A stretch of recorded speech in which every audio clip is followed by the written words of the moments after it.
Në një ditë me diell, ku qielli pasqyronte gëzimin e ditës së shumëpritur të ekzaminimit me ultratingull, Klara dhe burri i saj Robert prisnin me padurim lindjen e fëmijës së tyre. Gruaja me një bark të jashtëzakonshëm të madh për fazën e hershme të shtatzanisë, shkëmbeu një vështrim të shqetësuar me burrin e saj. Në ajër ndjehej një përzierje emocionuese, pritshmërie dhe ankthi, së bashku me entuziazmin për të parë fëmijën e tyre të palindur. Nuk e dinin nëse ishte djalë apo vajzë, por tashmë e donin me gjithë zemër. Megjithatë, në muajt të fundit, zgjerimi i shpejt i barkut të saj i kishte shqetësuar disi. Sandra, mjekja e kujdesit të saj, hyri në dhomë me një buzëqeshje të ngrohtë duke shpjeguar procedurat e ekzaminimit me ultratinguj.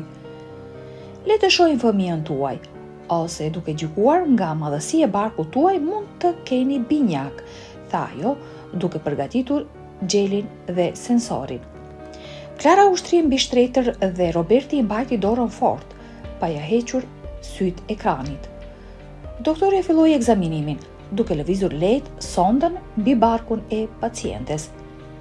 Në fillim kishte një gëzim të vërtet në fytyrën e saj, por ndërsa ekzaminimi vazhdonte, mjekja filloi të rrudhte ballin, dukshëm e shqetësuar dhe e befasuar nga ajo që shihte.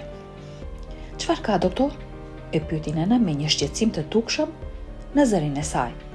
Doktor Sandra përshpëriti diçka në heshtje, thuajse për vete.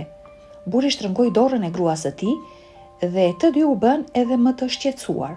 Mjekja u kërkoi të prisnin një çast dhe doli shpejt nga dhoma. Ajo u kthye shoqëruar nga mjek dhe infermier të tjerë, ndërsa ekipi mjekësor mblidhej rreth ekranit të ultratingullit, shfaqeshin shprehje habie dhe mosbesimi në fytyrat e tyre. "O Zot, është e pabesueshme", përshpëriti një infermiere. Klara e pamundur të përballonte më tej tensionin, ul mbi shtrat dhe klithi. "Doktor, për hir të Zotit, çfarë po ndodh?" Sandra u kthye nga çifti me një buzëqeshje të këndshme në fytyrë dhe tha diçka që i bëri prindërit të zverdheshin dhe të ngelshin pa fjalë për një çast. Robertit gati sa nuk i ra të fikët dhe infermierët e stafit tundën kokat në shenjë miratimi. Klara filloi të qante. Lotët e saj u përzin me tronditjen dhe pasigurinë dërmuese. Ata dolën nga spitali dhe u nisën për në shtëpi, ku çdo hap ishte i vështirë për ta për shkak të peshës së këtij lajmi. 10 jetë po riteshin brenda Klarës. Dhe kështu, të dy hynë në shtëpi me sytë mbushur me lotë dhe mendime që po u silleshin për të ardhmen e papritur që i priste. Ulur në dhomën e ditës në shtëpinë e tyre modeste, ata shikuan njëri tjetrin me një përzierje frike dhe habie. "O Zot, dashuri, do të kemi 10 fëmijë? Si do të rrisim të gjithë?" pyeti Klara, duke kuptuar të gjithë peshën e përgjegjësisë që rëndonte mbi supet e tyre. Roberti, gjithmonë optimist dhe shumë besimtar, i mori duart dhe ju përgjigj se me besim dhe vendosshmëri ata do t'ja dilnin patjetër. Çifti e shndroi një dhomë rezervë në një dhomë të madhe fëmijësh, duke vendosur disa shtretër në të dy. 2 shtretër për nga 3 foshnja secili dhe një shtrat për 4 foshnja. Lajmi se Klara priste 10 fëmijë u përhap shpejt në komunitetin lokal. Edhe pse ishin një familje e thjeshtë nga një fshat modest, komuniteti u mobilizua në mënyrë të jashtëzakonshme. Fqinjet, miqt dhe madje edhe të panjohurit filluan të dhuronin rroba, pelena dhe gjithçka tjetër që mund të ishte e dobishme për të posalindurit e ardhshëm. Vala e solidaritetit ishte prekse dhe çdo gjest i mirësisë mbushte zemrat e çiftit me mirënjohje dhe shpresë. "Është e pabesueshme çfarë bëjnë. Nuk do të mundnim t'i bënim të gjithë këto vetë", komentoi Klara me lumturi. "Të thash dashuria ime", tha burri, "Zoti do të na ndihmoj gjithmonë në çdo hap të rrugës." Ndërsa kalonin ditët, barku i Klarës vazhdonte të rritej me një ritëm të jashtëzakonshëm. Shtatzania me disa fëmijë kërkonte shumë përpjekje fizike dhe gruaja ndjente gjithnjë më shumë peshën dhe lodhjen e mbajtjes së 10 jetëve brenda saj.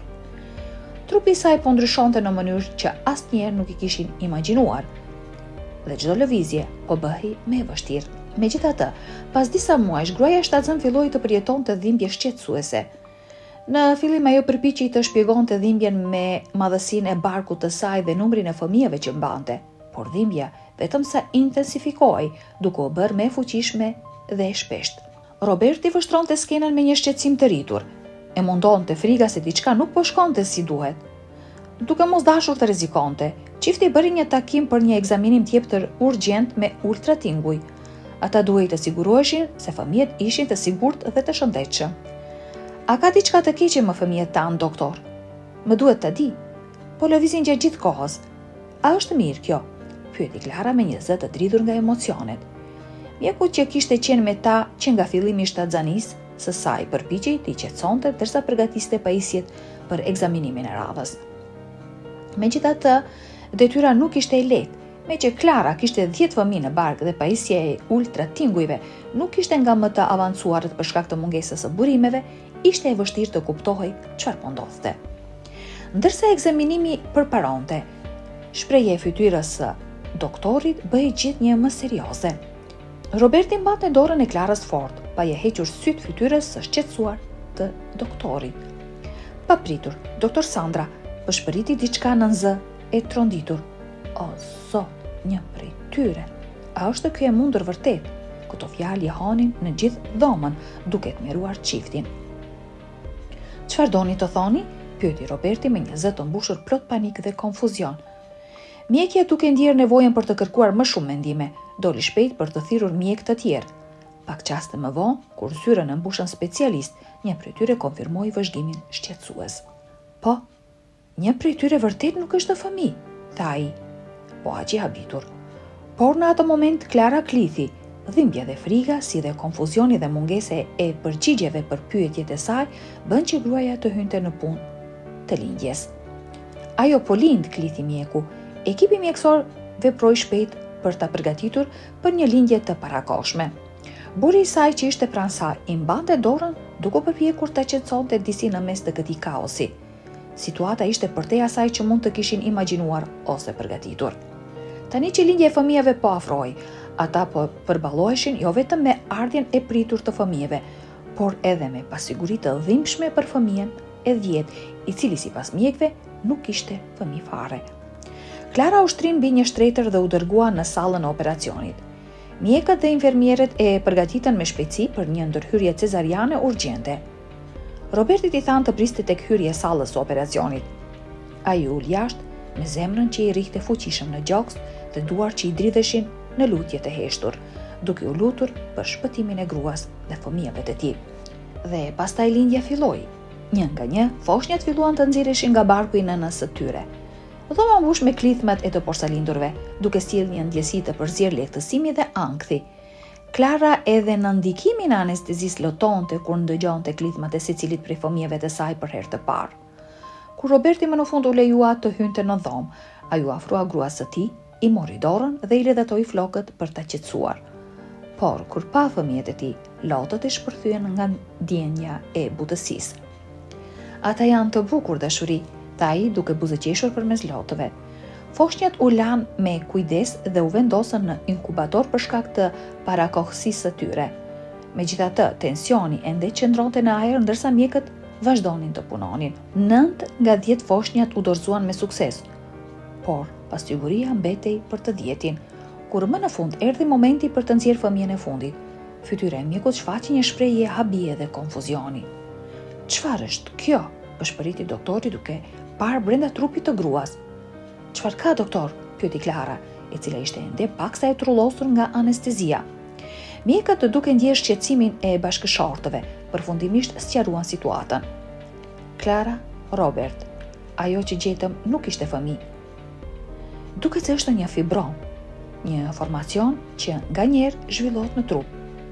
Kjo shpjegon dhimbjen që Klara përjetoi dhe për këtë arsye filloi lindja e parakoshme. Trupi i gruas përpiqej të mbronte fëmijët e tjerë të shëndetshëm, duke u përpjekur t'i sillte në jetë më herët, shpjegoi mjeku. Kur tumori u hoqi me kujdes, çifti ndjeu peshën e plotë të situatës. Edhe pse ishin të lehtësuar që të gjithë fëmijët ishin të shëndetshëm, prania e fibromit përsëri nënkuptonte një humbje, pasi ata gjithmonë kishin menduar se do të kishin 10 fëmijë. Duket çuditshëm që njëri prej fëmijëve të tyre nuk kishte ekzistuar kurrë. Pas heqjes së fibromit, mjeku erdhi dhe tha: Le të përqendrohemi në shërimin tuaj dhe përkujdesja për 9 fëmijët tuaj. Klara dhe Roberti qanin së bashku, jo vetëm për situatën me të cilën u përballën, por edhe për emocionet që shkaktonin klithmat e 9 foshnjave të tyre që sinjalizonin se ata ishin gjallë dhe tani kishin nevojë për vëmendje dhe kujdes. Pas disa muajsh terapi intensive dhe shumë lutjeve, ditë e madhe më në fund erdhi. 9 foshnjat ishin gati të dilnin nga spitali. Klara dhe Roberti, të shoqëruar nga mjekët, mbanin fëmijët e tyre të çmuar, 5 vajza dhe 4 jem, duke dalë nga spitali me duar trokitje dhe lot gëzimi nga stafi mjekësor. Kur u kthye në shtëpi, çifti përgatiti dhomën e veçantë të fëmijëve, që kishin rregulluar që kur kishin marrë vesh për foshnjat e tyre, me 3 shtretër gati për të mirëpritur të vegjilit. Ata vendosën 3 foshnja në secilin shtrat, duke i rregulluar me kujdes.